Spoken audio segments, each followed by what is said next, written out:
Ang mga anting-antingan karon, di madutlag bala, moadto na sila sa sementeryo. Unsa oras ha? 12:00. Ay tinoo dili. Ano na ibaw ko? Naamon ko ani nga ministry. Daghan na kay nag-surrender nako dito.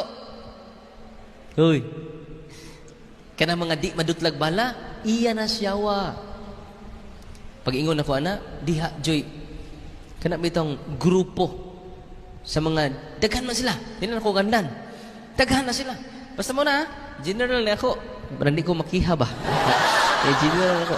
Di madutlag bala, di madutlag sundang, di madutlag kutsilyo. Yung taga diini siya, taga Tagbilaran. Ang iyang asawa, follower na ko.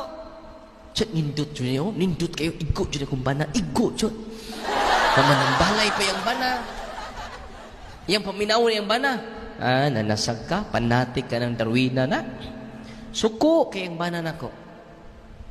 Kaya yung bana, wa ma-convince sa official teachings sa simbahan. Kaya ba mo kanus na-convince yung bana? Siya nasakit yung bana. Gihaplasan sa iyang asawa og holy and exercise oil. Yato i-bless karon. Kaya inyong dadon sa inyong tagsa-tagsa kapanimalay. Amen? Yes!